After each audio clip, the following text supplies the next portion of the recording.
Maghanda para sa mga groundbreaking na balita habang inilalahad namin ang mga komprehensibong detalye ng napakalaking pagtaas ng pensyon para sa parehong mga benepisyaryo ng SSS at GSIS ngayong Agosto taong DO20. Ang makasaysayang pagpapalakas na ito ay makakaapekto ng malaki sa milyon-milyong Pilipinong nakatatanda na magdadala ng lubhang kailangan na tulong pinansyal sa mga mapanghamong panahong ito. Hello mga kapamilya.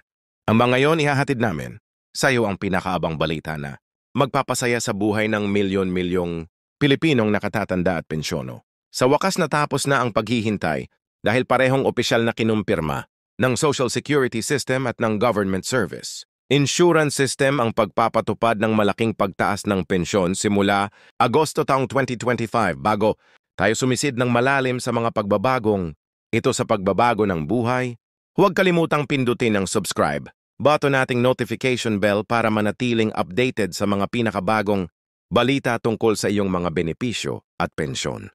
Gayon din, bigyan ng thumbs up ang video na ito para makatulong sa pagpapalaganap ng mahalagang impormasyong ito sa iba pang mga kababayan na kailangang malaman tungkol sa mahahalagang update na ito. Magsimula tayo sa groundbreaking na anunsyo na nagpadala ng mga alon ng pag-asa sa buong Filipino senior community.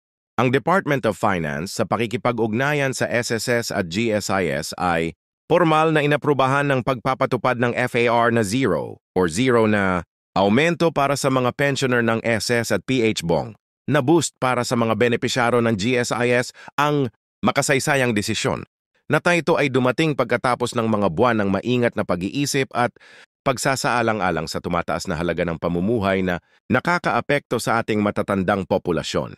Para sa ating mga SSS pensioners, nangangahulugan ito na ang kasalukuyang tumatanggap ng minimum pension na PH 3,009, makakakuha na ng PH 7,000 monthly.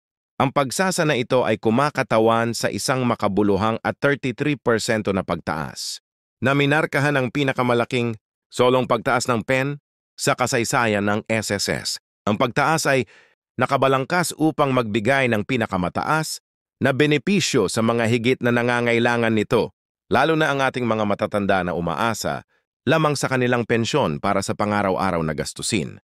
Ang GSI pension increase ay parehong mahalaga kung saan ang PH Bongo karagdagang benepisyo ay dinadala ang minimum na buwan ng pensyon sa PH2 Bongo.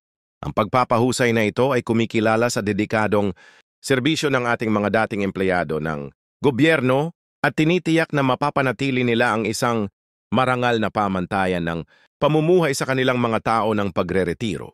Kinumpirma ng GSIS na otomatikong ipapatupad ang pagtaas na ito na hindi nangangailangan ng karagdagang aplikasyon o papeles mula sa mga pensyon. Hatiin natin ang timeline ng pagpapatupad at kung ano ang maaaring asahan ng mga benepisyaryo. Simula ika-1 ng Agosto taong 25, makikita ng lahat ng kwalipikadong pensyado ang mga pagtaas na ito na makikita sa kanilang buwan ng pensyon ng mga sistema ay na-update upang otomatikong iproseso ang mga pagsasaayos na ito na tinitiyak ang isang maayos na paglipat sa mga bagong halaga ng pensyon. Parehong tiniyak ng SSS at GSIS na walang pagkaantala sa pamamahagi ng mga karagdagang benepisyo para sa mga nag-iisip tungkol sa pinagmumulan ng pagpopondo para sa mga makabuluhang pagtaas na ito. Ang parehong sistema ng pensyon ay nagsagawa ng masusing pag-aaral sa oktary ay real upang matiyak ang pagpapanatili. Ang SSS ay nagpatupad ng iba't ibang mga hakbang sa pagpapalakas ng pondo kabilang ang pinabuting kahusayan sa pagkolekta at pagkakaiba-iba ng pamumuhunan upang suportahan ang pagpapalakas ng pensyon na ito ng hindi na kompromiso ang pangmatagalang katatag ng pondo. Katulad nito, ang GS ay nagulat ng malakas na investment, return at mahusay ng mga diskarte sa pamamahalaan ng pondo na naging posible ang pagtaas na ito. Binigyang diin ng ahensya na ang pagpapahusay na ito ay hindi makakaapekto sa sustainability ng pension fund na patuloy na nagpapanatili ng malusog na actual life. Tugunan natin ang ilang karaniwang tanong na mga karteng meron sa inyo. Una, ang mga pagtaas na ito ay ilalapat sa lahat ng kasalukuyang pensyado, kabilang ang mga pensyado sa pagreretiro at may kapansanan. Ang mga benepisyero ng survivorship pension ay makakatanggap din ng mga proporsyonal na pagsasaayos batay sa kanilang kasalukuyang mga poryento ng benepisyo. Para sa mga pensyonado ng SS na tumatanggap ng higit sa pinakamababang pensyon, ang pagtaas ay kakalkulahin sa isang nagtapos na sukat na tinitiyak ang patas na pamamahagi sa lahat ng mga bracket ng pensyon. Ang ahensya ay bumuo ng isang komprehensibong talahanayan na nagdedetalye ng eksaktong pagtaas para sa bawat antas ng pensyon. Natatalakayin natin ang detalyado sa ilang sandali. Dapat tandaan ng mga benepisyaro ng GS na ang Oro na pagtaas ay ilalapat ng pantay-pantay sa lahat ng mga kategorya ng pensyon na sumasalamin sa pangako ng sistema sa pagbibigay ng malaking suporta sa lahat ng mga pensyado nito. Tinitiyak ng pamamaraang ito na ang lahat ng mga retirado ng GSIS, anuman ang kanilang kasalukuyang antas ng pensyon ay makakaranas ng makabuluhang pagpapabuti sa kanilang buwan ng mga benepisyo. Ang isang mahalagang aspeto na dapat maunawaan ng mga pensyado ay ang mga implikasyon sa buwis ng mga pagtaas na ito. Ang magandang balita ay ang mga pagtaas ng pensyon na ito ay magpapanatili ng kanilang tax-exempt na status.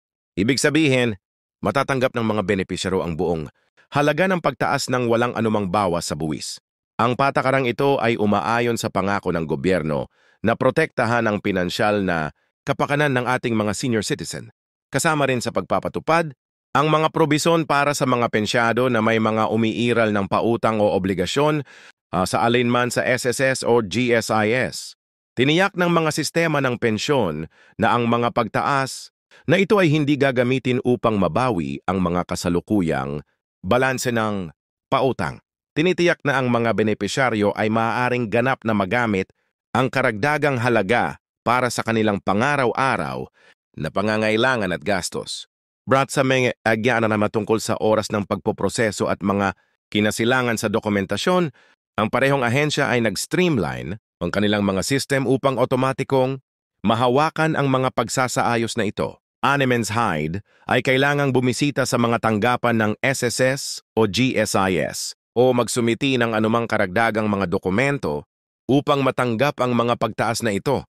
Gayunpaan mahalagang tiyakin na ang iyong impormasyon sa pakikipag-ugnayan at mga detalye ng bangko ay na-update sa system upang maiwasan ang anumang pagkaantala sa pagtanggap ng iyong pinahusay na pensyon. Ang oras ng pagtaas na ito ay partikular na makabuluhan dahil sa kasalukuyang klima ng ekonomiya, sa tumataas na halaga ng mga mahahalagang produkto at serbisyo, pangangalagang medikal at upang-upamang araw-araw na pangangailangan. Ang ka-pension post na ito ay nagbibigay ng lubhang kailangan na tulong pinansyal sa ating matatandang populasyon. Ang pagtaas ay idinisenyo upang tulungan ang mga pinsado na makayanin ang inflation habang pinapanatili ang kanilang kapangyarihan sa pagbili at kalidad ng buhay. Ang parehong mga sistema ng PEN ay nag-anunsyo din ng mga pinahusay na serbisyong digital upang umakma sa mga pagtaas ng pensyon na ito. Ang SS at GSIS ay nag-upgrade ng kanilang mga online platform at mobile application upang magbigay ng mas madaling access sa impormasyon ng pensyon, mga pahayag at iba pang mga serbisyo. Tinitiyak ng digital na pagbabagong ito na maginhawang masubaybayan ng mga pensyado ang kanilang mga nadagdag na benepisyo at ma-access ang iba't ibang serbisyo mula sa kaligtasan at ginhawa ng kanilang mga tahanan para sa isa ng mga pensyado na maaaring mangailangan ng tulong sa pag-unawa sa mga pagbabagong pag-access sa kanilang mga benepisyo. Parehong nagtatag ang SSS sa GSIS ng mga nakulang health desk at hotline.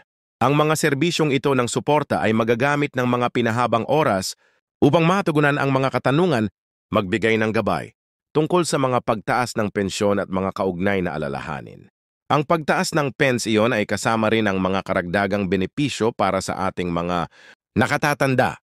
Ang parehong mga ahensya ay nakipagsosyo sa iba't ibang mga tagapagbigay ng pangangalagang pangkalusugan at mga establisimento upang mag-alok ng pinalawak na mga benepisyong medikal at mga diskwento. Nilalayo ng mga partnership na ito na tulungan ang mga pensyado na i-maximize ang kanilang mas mataas na mga benepisyo at ma-assess ang mas mahusay na mga serbisyo sa pangangalagang pangkalusugan sa hinaharap. Ang parehong mga sistema ng pensyon ay nakatuon sa mga regular na pagsusuri ng mga antas ng benepisyo upang matiyak na mananatiling tumutugon ang mga ito sa nagbabagong kondisyon sa ekonomiya. Ang pangakong ito ay nagpapakita ng kanilang dedikasyon sa pagprotekta sa kapakanan ng mga pensyado at pagtiyak ng pananatili ng mga mas mataas na benepisyong ito para sa mga susunod na henerasyon. Habang tinatapos natin ang komprehensibong update na ito, tandaan natin na ang mga pagtaas ng pensyon na ito ay kumakatawan sa higit pa sa mga pagsasaayos sa pera. Sinasalamin nila ang pangako ng ating lipunan sa pangangalaga sa ating matatandang populasyon at tinitiyak na mabubuhay nila ang kanilang mga tao ng pagre-retiro ng may dignidad at seguridad. Para sa mga nanonood na maaaring may kakilala na kwalipikado para sa mga pagtaas na ito, mangyaring ibahagi ang impormasyong ito sa kanila. Maaaring hindi alam ng maraming nakatatanda ang mga makabuluhang pagbabagong ito at ang iyong tulong sa pagpapalaganap ng salita ay maaaring gumawa ng mahalagang pagbabago sa kanilang buhay. Bago natin tapusin ang video na ito, hayaan mo akong paalalahanan ka na kumilos upang manatiling may kaalaman tungkol sa mahahalagang pagunlad na ito. Pindutin ang subscribe button kung hindi mo pa nagagawa at huwag kalimutang i-like ang video na ito. Ang iyong suporta ay nakakatulong sa amin na maabot ang mas maraming kababayan na nangangailangan ng mahalagang impormasyong ito. Iwanan ang iyong mga tanong sa mga komento sa ibaba at gagawin namin ang aming makakaya upang matugunan. Away mga rito sa aming mga susunod na video.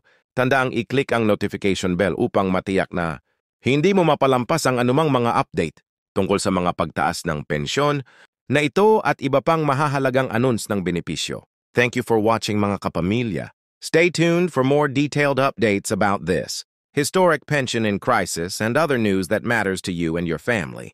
Maraming salamat at mag-ingat po kayong lahat. Huwag kalimutang i-like ang video na ito, mag-subscribe sa aming channel at pindutin ang notification bell para manatiling updated sa mga pinakabagong balita tungkol sa iyong mga benepisyo at pensyon. Ibahagi ang video na ito sa iyong pamilya, the quick and advading makinabang sa impormasyong ito. Iwanan ang iyong mga tanong at komento sa ibaba at tutugunan namin na ang mga ito sa aming mga paparating na video.